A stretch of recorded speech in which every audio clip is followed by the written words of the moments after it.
여러분 안녕하십니까? 잘 지내셨어요? 오늘은 두 번째 시간 예수님의 제자 훈련에 대해서 은혜를 나누기를 원합니다.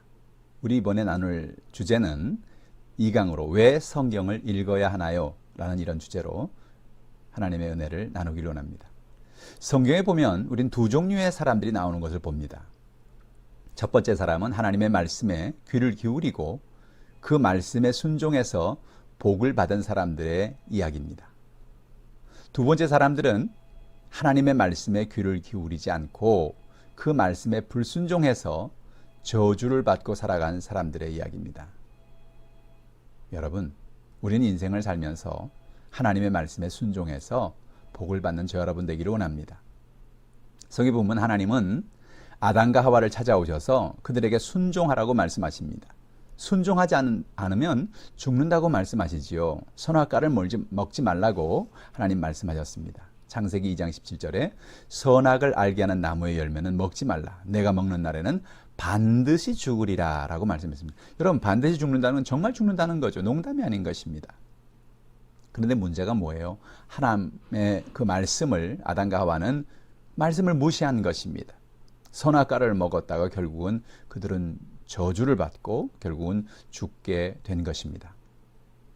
성경에 보면 사울 왕의 이야기는 우리에게 또한 중요한 이야기를 전해줍니다. 사울 왕은 이스라엘의 초대 왕이 되는 큰 영광을 경험한 사람이죠. 그런데 그가 하나님의 말씀을 듣지 않고 불순종하다가 결국은 망하게 되는 것을 보게 됩니다. 사무엘상 15장 22절에 이렇게 말하지요. 사무엘이 이르되 여호와께서 번제와 다른 제사를 그의 목소리를 청종하는 것을 좋아하신 같이 좋아하시겠나이까? 순종이 제사보다 낫고 듣는 것이 순양의 기름보다 나으니라고 말씀하고 있는 것입니다. 여러분, 오늘 우리가 인생을 살아가면서 하나님의 말씀을 순종하고 살아가는 것이 얼마나 중요한가를 성경은 이야기하고 있는 것이죠. 또한 아브라함은 하나님의 말씀에 순종해서 이스라엘의 초대 조상이 되는 큰 복을 받은 사람입니다. 창세기 12장 2절로 4절은 이렇게 말합니다. 내가 너로 큰 민족을 이루고 내게 복을 주어 내 이름을 창대하게 하리니 너는 복이 될지라. 너를 축복하는 자에게는 내가 복을 내리고 너를 저주하는 자에게는 내가 저주하리니 땅의 모든 족속이 너로 말미암아 복을 얻을 것이라 하신지라 라고 말합니다. 4절에 보면 이 아브라함이 야훼의 말씀을 따라 갔고 롯도 그와 함께 갔으며 아브라함이 하란을 떠날 때에 75세였더라라고 말합니다. 중요한 것이 뭐예요? 하나님께서 아브라함에게 본토 친척 아비 집을 떠나 내가 너로 지시하는 땅으로 가라고 말씀했을 때 하나님께서 그 말씀에 순종한 아브라함에게 복을 주신 것입니다. 하나님께서 오늘 저 여러분에게 이와 같은 은혜를 주시기를 원하십니다. 복 주기를 원하세요. 근데 어떻게 복을 주십니까? 하나님의 말씀을 순종하는 사람에게 복을 주시는 것입니다. 모세의 이야기는 어떻습니까? 모세는 하나님의 말씀에 순종해서 이스라엘 백성들을 애굽에서 건져내는 큰 복을 받았습니다. 80세 하나님이 그를 찾아오셨죠. 하나님께서 모세에게 내가 너로 이스라엘 백성들을 건져내겠다고 말씀하셨습니다. 출애굽기 3장 10절에 이제 내가 너를 바로에게 보내어 너에게 내 백성 이스라엘 자손을 애굽에서 인도하여 내게 하리라 라고 말씀하신 것입니다. 이 말씀을 정말 모세는 상상할 수가 없는 이야기죠. 자기 나이가 80세인데 어떻게 이 일이 가능하겠는가? 나는 입도 둔하고 나는 이제 눈도 침침하고 내가 어떻게 일을 할 수 있을까? 그런데 여러분, 놀라운 것은 무엇입니까?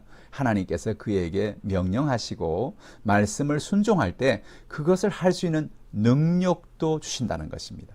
중요한 얘기죠. 하나님 모세에게 사람들이 복을 받기도 하고 저주를 받기도 하는 이유를 나중에 신명기를 통해서 하나님은 설명해 주십니다. 하나님은 그 말씀을 듣고 순종하면 복을 받는다는 거예요. 신명기 28장 1절로 6절에 중요한 말씀이 여기 있죠. 내가 내 하나님 야훼의 말씀을 삼가 듣고 내가 오늘날 내게 명령하는 그의 모든 명령을 지켜 행하면 어떤 일이 일어나나요? 내 하나님께서 너를 세계 모든 민족 위에 뛰어나게 하신다는 것입니다.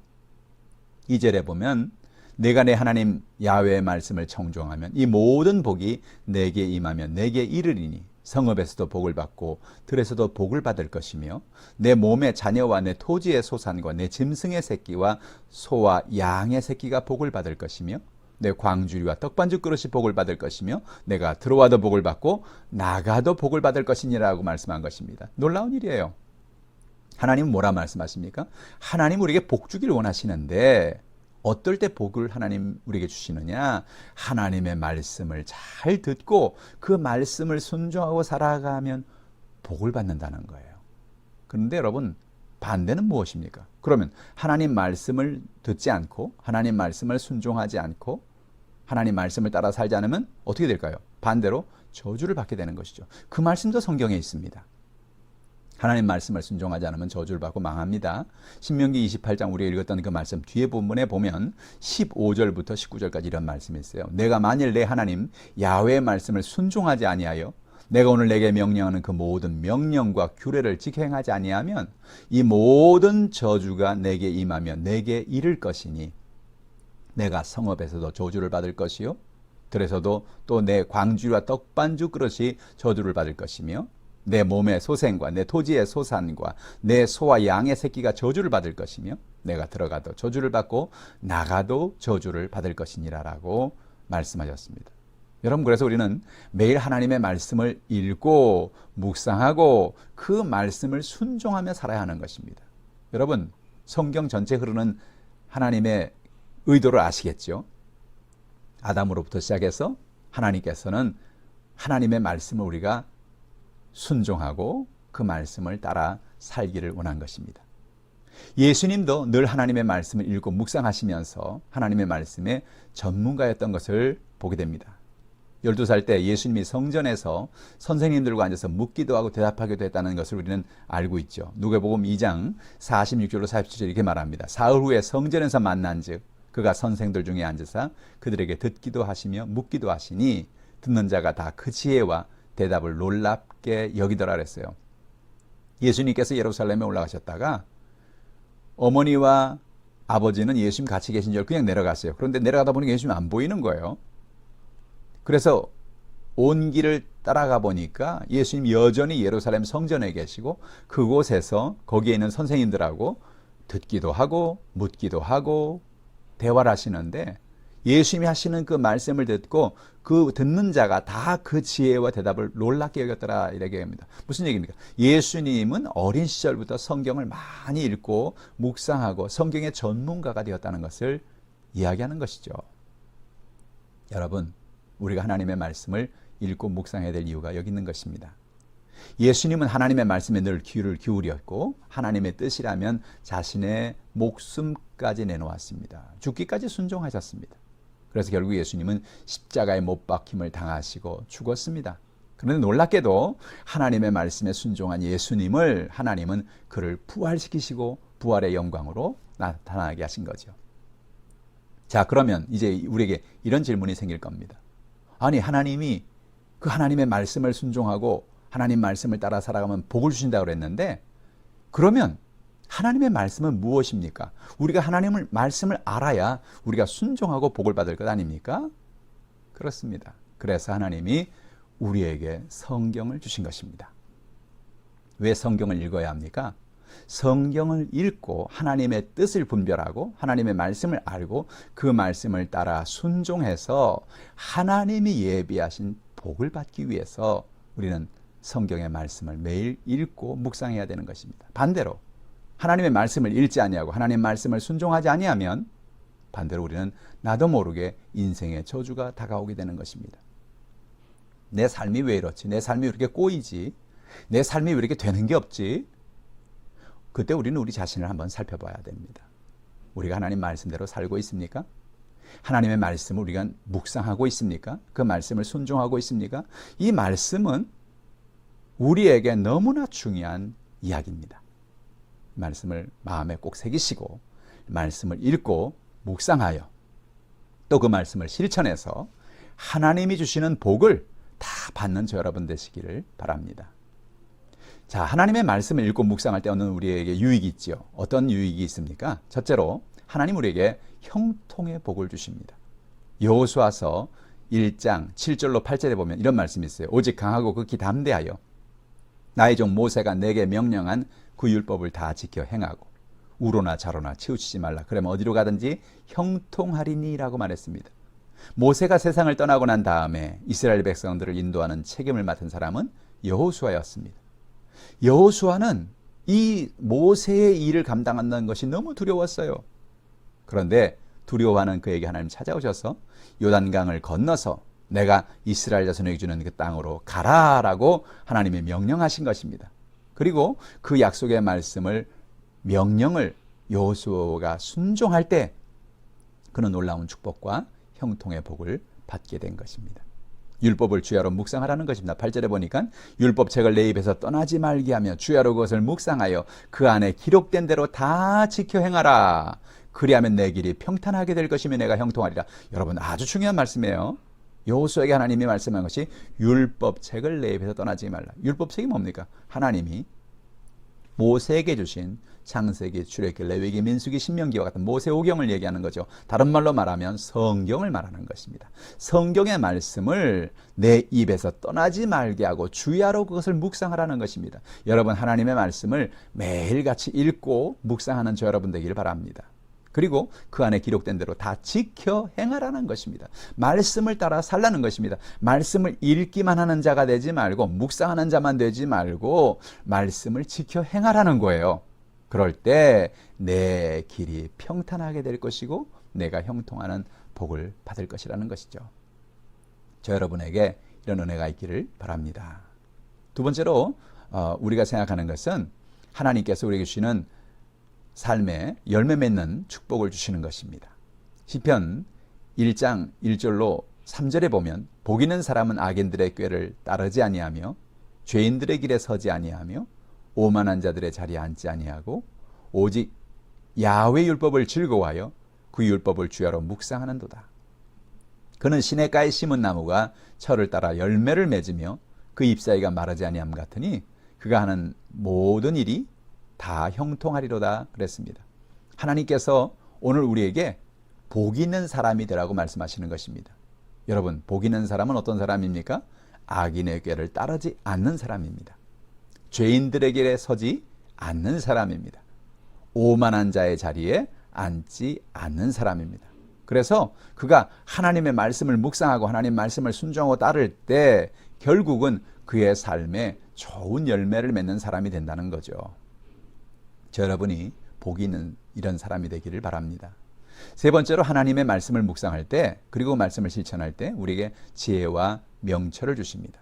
시편 119편 97절로 102절에 보니까 내가 주의 법을 어찌 그리 사랑하는지요 내가 그것을 종일 작은 소리로 읊조리나이다. 하나님의 말씀을 매일 작은 소리로 읊조리고 있다는 거예요. 시편의 기자는 뭐라 말합니까? 주의 계명들이 항상 나와 함께하므로 그것들이 나를 원수보다 지혜롭게 하나이다. 인생을 살면서 우리는 원수를 만날 때가 있습니다. 그런데 하나님의 말씀을 우리가 묵상하면 그 말씀을 우리에게 지혜를 주신다는 거예요. 내가 주의 증거들을 늘 읊조림으로 나의 명철함이 나의 모든 스승보다 나으며 그랬어요. 하나님의 말씀을 읽고 묵상할 때 그 말씀은 우리에게 스승보다도 놀라운 명철을 허락해 주신다는 것입니다. 주의 법도들을 지킴으로 나의 명철함이 노인보다도 나으니이다라고 고백하고 있는 것이에요. 놀라운 역사죠. 하나님의 말씀을 읽고 묵상할 때 이런 지혜가 우리에게 임하는 것입니다. 내가 주의 말씀을 지키려고 발을 금하여 모든 악한 길로 가지 아니하여 싸우며 결단이지요. 하나님의 말씀을 따라 살겠다는 결단인 것입니다. 말씀을 순종하겠다는 결단인 것입니다. 내가 악한 길로 가지 않겠다는 결단인 것이죠.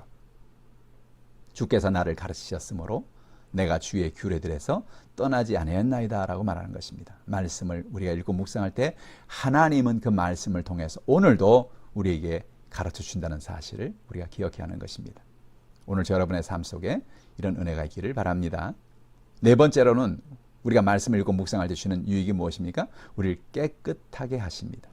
예수님께서 요한복음 15장 3절로 5절에 너희는 내가 일러준 말로 이미 깨끗하여졌으니 내 안에 거하라라고 말씀하고 계시는 것입니다. 여러분, 예수님은 제자들에게 말씀을 가르쳐 주셨어요. 그런데 그 말씀을 가르쳐 주신 중요한 이유 중에 하나가 그 말씀으로 그 제자들의 마음속에는 육신의 정욕, 안목의 정욕, 이 세상 자랑, 또 그들의 마음속에는 수많은 죄악들, 그 마음에는 수많은 유혹들, 이런 것을 말씀을 통해서 씻어주셨다는 것입니다. 우린 포도나무의 비유를 보면 하나님께서 농부가 되시고 예수님 포도나무가 되시고 우리는 포도나무의 가지가 되어서 우리가 예수님께 붙어 있을 때 농부가 와서 그 가지들을 깨끗게 하신다는 것입니다. 뭘로요? 말씀으로 깨끗게 하시는 것입니다. 여러분, 그러므로 우리가 깨끗한 삶을 살기 원하십니까? 하나님의 말씀을 날마다 읽고 묵상하면서 말씀을 실천하고 살아가십시오.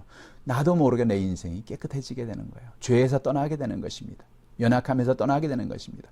그런 은혜가 있기를 주님의 이름으로 축복합니다. 시편 119편 9절에 청년이 무엇으로 그의 행실을 깨끗하게 하리까? 주의 말씀만 지킬 따름이니다라고 말씀하는 것입니다. 청년들 가운데는 얼마나 많은 유혹이 있습니까? 얼마나 많은 연약함이 있어요. 그런데 그 행실을 깨끗게 할 수 있는 방법은 하나님의 말씀을 지키고 살아갈 때, 말씀을 순종하고 살아갈 때 깨끗게 살 수 있다는 것입니다. 시편 119편 11절에도 보니까 내가 주께 범죄하지 아니하려 하여 주의 말씀을 내 마음에 두었나이다. 나도 모르게 죄 가운데 우리의 마음이 끌려갑니다. 그런데 그렇게 죄 가운데 끌려가지 않고 범죄하지 않는 방법이 있다는 거예요. 무엇입니까? 말씀을 읽고 묵상하고 그 말씀을 내 마음에 두고 살아갈 때 우리가 범죄하지 아니하고 하나님 은혜 가운데 살게 된다는 것입니다. 다섯 번째 유익은요, 말씀을 읽고 묵상하고 실천할 때 우리에게 믿음을 주시는 것입니다. 디모데후서 3장 15절 이런 말씀 있죠. 또 어려서부터 성경을 알았나니 성경은 능히 너로 하여금 그리스도 예수 안에 있는 믿음으로 말미암아 구원에 이르는 지혜가 있게 하느니라 그랬어요. 여러분, 하나님의 말씀 우리가 왜 읽어야 됩니까? 하나님의 말씀을 자꾸 읽으면 그 말씀을 통해서 우리 마음 가운데 믿음이 생기는 거예요. 로마서 10장 11절에도 그러므로 믿음은 들음에서 나며 들음은 그리스도의 말씀으로 말미암았느니라 라고 말하는 것입니다. 디모데는 어려서부터 어머니와 할머니에게 성경 교육을 받았어요. 그래서 어려서부터 성경을 읽고 묵상하고 말씀을 실천하는 삶을 살았습니다. 그런데 그가 말씀을 읽고 묵상하고 실천할 때 그 마음속에 믿음이 생기게 된 거예요. 그리고 결국 그 믿음은 그를 하나님의 은혜로 구원으로 인도하게 되었다는 것입니다. 오늘 저 여러분의 삶 속에 이런 말씀이 믿음을 주고 구원의 은혜를 체험하는 역사가 나타나기를 주님의 이름으로 축복합니다. 성경에 나오는 예수님이 행하신 모든 이적들, 기사들 이런 것을 여러분은 왜 기록하고 있습니까? 그 사건들을 통해서 오늘도 예수님은 우리에게 그런 기적을 행할 수 있는 주님이라는 것을 알게 하시고 믿게 하시는 것입니다.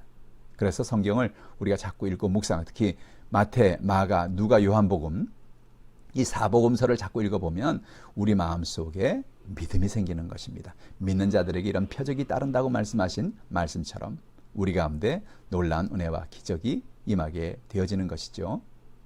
그래서 우리는 날마다 말씀을 읽고 묵상해야 되는 것입니다. 말씀을 읽고 묵상할 때 말씀 우리에게 위로를 주십니다. 시편 119편 50절에 보니까 이 말씀은 나의 고난 중의 위로라. 주의 말씀이 나를 살리셨기 때문이다 라고 고백합니다. 여러분, 우리는 인생을 살면서 고난을 만납니다. 정말 우리 한국에 예상치 못했던 코로나19라고 하는 이런 고난으로 말미암아 정말로 수많은 사람들이 고통 가운데 있습니다. 오늘 국민일보를 보니까 국민일보에 많은 사람들이, 특히 젊은 여성들이 그 코로나의 위기를 통해서, 코로나의 어떤 그런 우울증을 통해서 극단적인 선택을 한다는 그런 기사를 봤어요. 너무나 가슴 아픈 일이죠. 여러분, 우리의 삶 속에 하나님의 말씀의 위로를 받기를 바랍니다. 말씀은 나의 고난 중의 위로라. 성경에 얼마나 많은 고난받은 사람들이 많이 나옵니까? 그런데 놀랍게도 그들이 하나님을 의지할 때 하나님은 그들의 삶의 고난에서 건지신 하나님이었다는 거죠. 여러분, 말씀을 읽고 묵상함으로 시시때때로 하나님 주시는 위로를 받는 저 여러분 되기를 원합니다. 일곱 번째로요, 하나님의 말씀은 우리에게 빛을 비춰주십니다. 시편 119편 105절에 보면 주의 말씀은 내 발의 등이요 내 길의 빛이니이다 라고 말씀하는 것입니다. 하나님의 말씀 우리가 매일 읽고 묵상할 때 그 말씀 속에서 우리가 나아갈 길이 보인다는 것입니다. 하나님의 말씀이 우리의 삶에 빛을 비춰준다는 거예요. 어떤 때는 우리가 인생을 살아갈 때 앞이 캄캄하잖아요. 정말 갈 길이 안 보입니다. 그런데 하나님의 말씀을 읽고 묵상하면 하나님의 성령께서 말씀을 통해서 우리에게 깨달음을 주시고 나갈 길을 열어주시는 것입니다. 빛을 비춰주시는 거예요. 오늘 여러분의 삶 속에 이런 은혜가 있기를 바랍니다. 여덟 번째로 하나님의 말씀의 유익은 우리에게 깨달음을 주는 것입니다. 시편 119편 130절에 보니까 주의 말씀을 열면 빛이 비추어 우둔한 사람들을 깨닫게 하십니다 라고 말합니다. 놀라운 사실이요. 성경을 열면 그 성경에서 빛이 나온다는 거예요. 성경 안에 무슨 랜턴이 감춰져 있거나 무슨 후레쉬가 있다는 얘기는 아니죠. 여러분, 하나님의 말씀에 빛이 있다는 것입니다. 하나님의 말씀의 빛이 우리의 길을 비춰준다는 것입니다. 놀라운 사실이 뭐예요? 그래서 우둔한 사람도, 지혜가 없는 사람도 하나님의 말씀을 자꾸 읽고 묵상하다 보면 그 우둔함이 떠나가고 하나님의 지혜가 임하고 그래서 깨달음을 갖고 사는 인생이 되게 한다는 거죠. 여러분, 저 여러분에게 이런 은혜가 있기를 주님의 이름으로 축복합니다. 아홉 번째로 여러분, 하나님의 말씀은 우리에게 성품의 변화를 줍니다.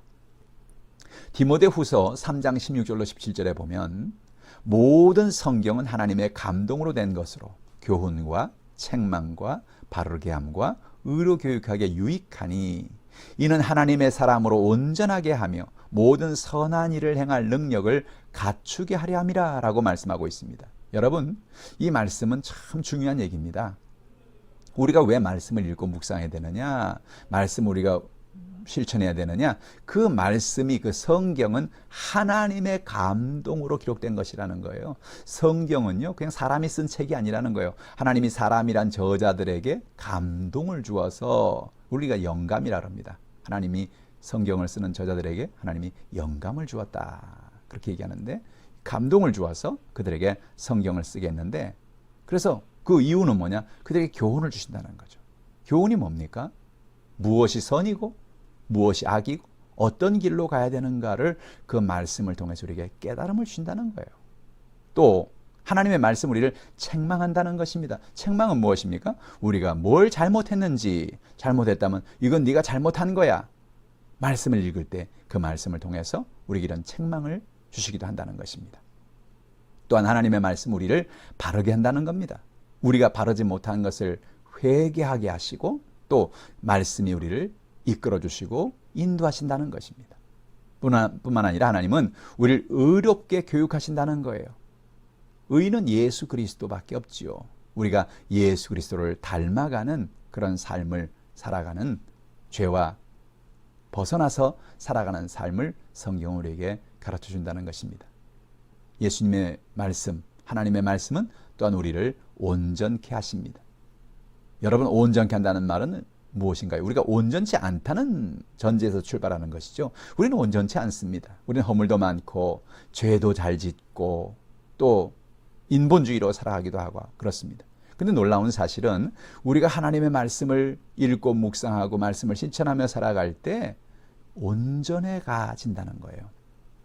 여러분, 놀라운 사실은 예수님이 오늘 우리에게 온전하게 한다는 말의 의미는 예수님을 닮아가는 삶을 살게 한다는 것입니다.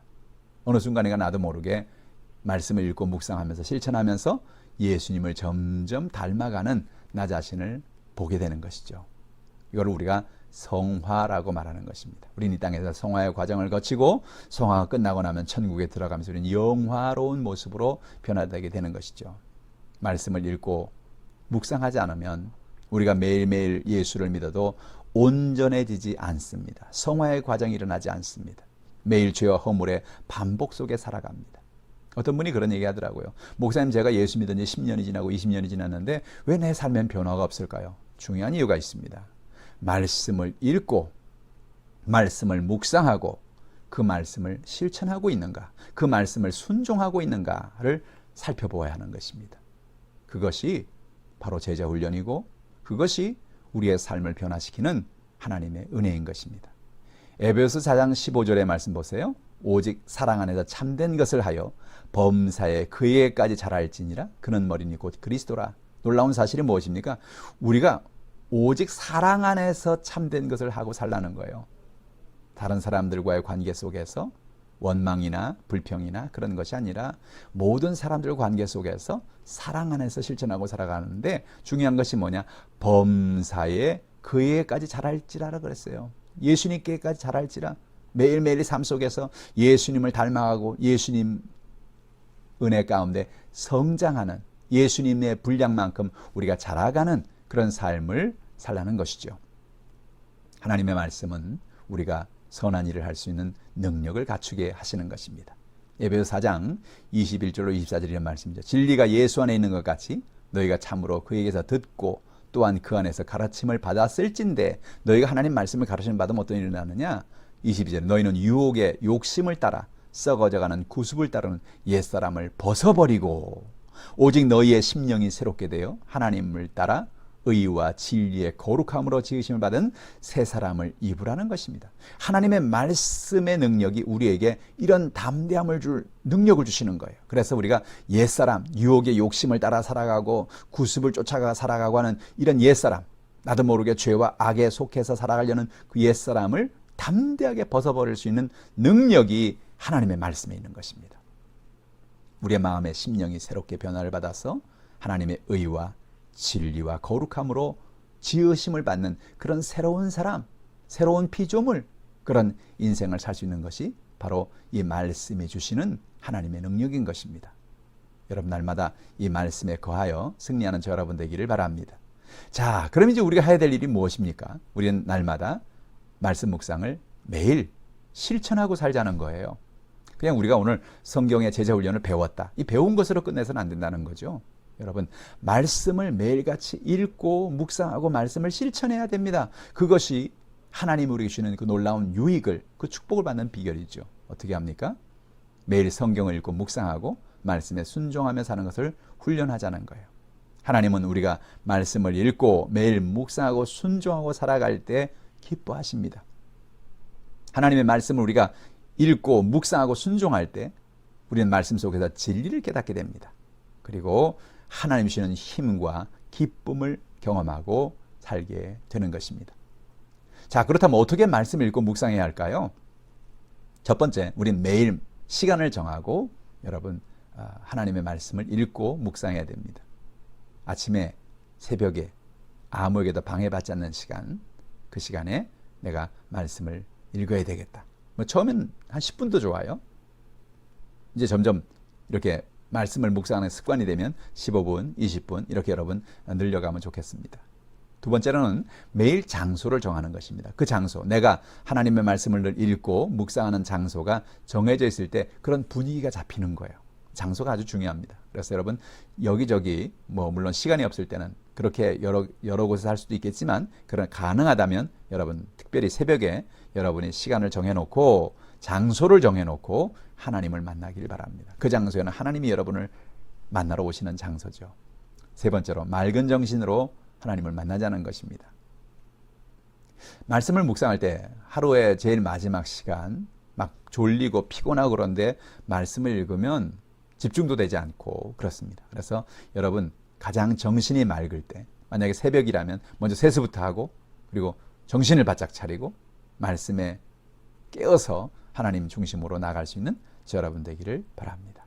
네 번째로 하나님의 말씀을 듣겠다는 생각으로 말씀을 읽고 묵상하며 집중하는 것입니다. 말씀을 읽고 묵상할 때 중요한 것이 무엇이냐면 하나님께 말씀하는 것입니다. 하나님, 오늘 내가 이 말씀을 읽고 묵상합니다. 이 말씀을 통해서 하나님 저에게 어떤 말씀을 주기를 원하십니까? 라고 묻는 것입니다. 하나님은 그러면 여러분이 읽는 그 말씀을 통해서 여러분에게 말씀하셔요. 말씀을 통해서 깨달음을 주셔요. 말씀을 통해서 하나님의 은혜를 베풀어 주시는 것입니다. 말씀을 묵상하기 전에 제일 먼저 기도로 시작하는 것이 중요하고요.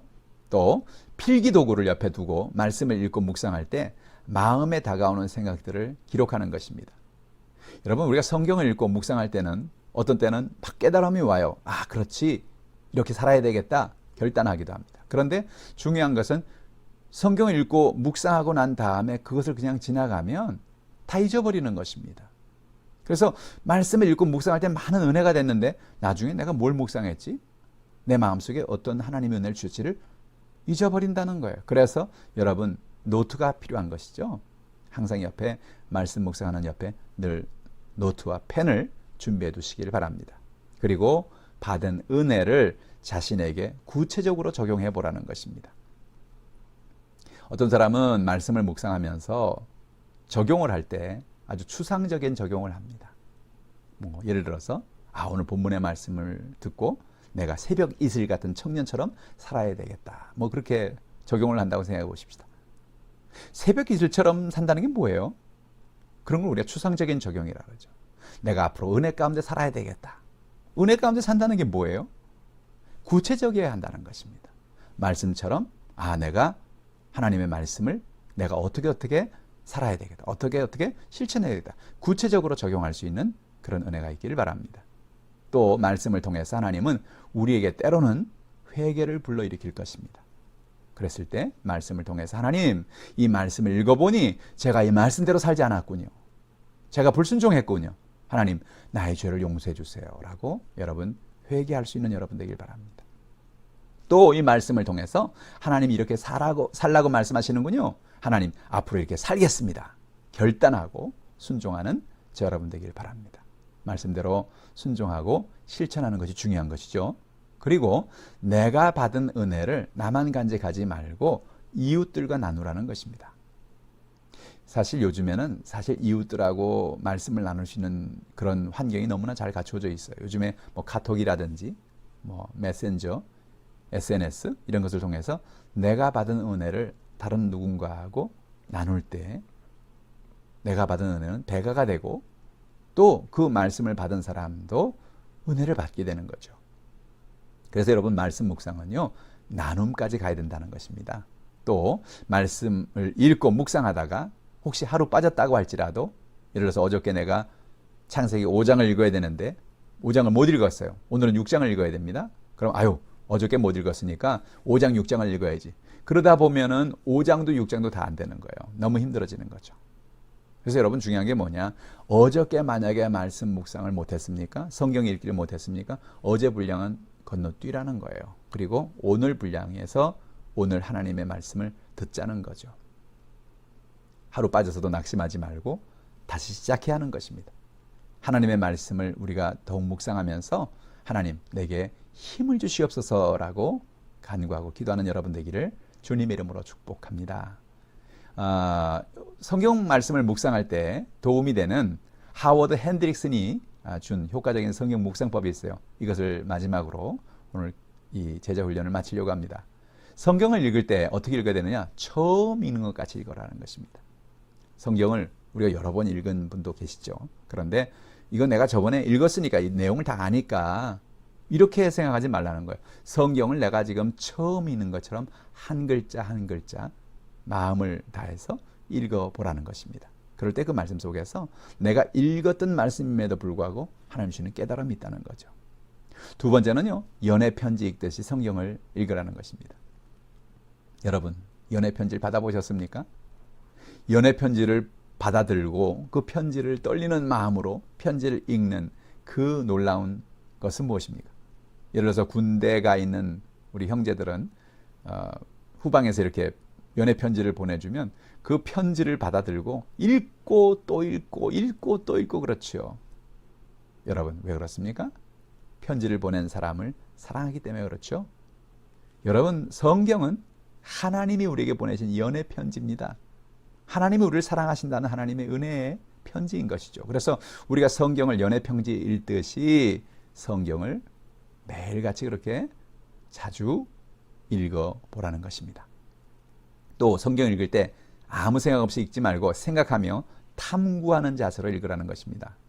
우리는 때로 성경을 읽으면서 성경의 문단에서 이야기하는 의미, 성경 전체 장에서 말하려는 의미, 성경 전체 권에서 말하려는 의미가 무엇일까? 그리고 이런 단어를 쓴 이유는 무엇일까?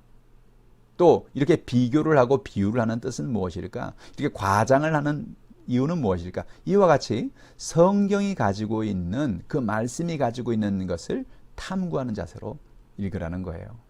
그리고 성경을 반복해서 읽으라는 것입니다.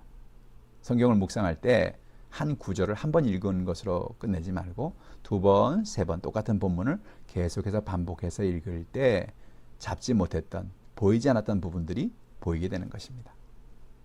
또 깨달음을 갖도록 분석적으로 읽어보라는 것입니다. 성경을 통해서 이 본문이 앞의 절과의 뒤의 절과의 관계에서 어떤 의미가 있는지, 이 본문이 어떤 예를 들어서 영어 성경이나 또는 원어 성경을 만약에 읽을 수 있다면 그 원어 성경과 영어 성경 또 한글 성경과는 어떻게 다른지 어떤 단어를 쓰고 있는지 이런 것도 많은 도움이 될 것입니다. 또 성경을 읽을 때 기도하는 자세로 읽으라는 것입니다. 말씀을 읽고 이 말씀을 통해서 하나님 내게 깨달음을 주시옵소서라고 기도하는 자세로 말씀을 읽으라는 것입니다. 말씀을 또한 묵상하고 읽고요. 또 전체 성경을 망원경의 시각을 가지고 읽으라는 것입니다. 성경을 어느 한 부분만 집중해서 보다 보면 성경 전체가 가지고 있는 그 말씀을 우리가 생각하지 못할 때가 있죠.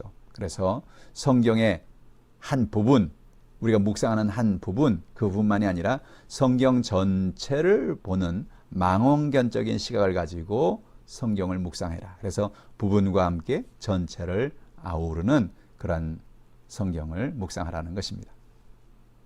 여러분, 우리가 매일같이 성경을 읽고 묵상하고 하나님과 교제하고 하나님의 말씀을 순종하며 살아가기를 원합니다. 하나님이 주시는 이런 놀라운 복을 경험하는 저 여러분 되기를 원합니다. 성경에 보면 하나님은 사람들을 찾아오십니다. 그리고 그들에게 말씀하시고 하나님이 그 말씀을 순종하기를 원하시는 것입니다. 왜 그렇습니까? 그들에게 복 주기를 원하시는 것입니다. 오늘도 하나님은 저 여러분에게 성경을 주셨어요. 왜요? 그 말씀을 통해서 우리가 말씀을 깨닫고 그 말씀을 순종하고 그 말씀을 따라 살아서 하나님이 예비한 이 놀라운 유익을, 이 놀라운 축복을 받고 살라고 말씀하시는 것입니다. 이 한 주간 여러분 말씀을 묵상하시길 바랍니다. 말씀을 여러분의 것으로 만드시길 바랍니다. 그리고 말씀을 순종해서 복된 삶을 살아가는 저 여러분 되시기를 주님의 이름으로 축원합니다. 할렐루야. 좋은 일이 있습니다.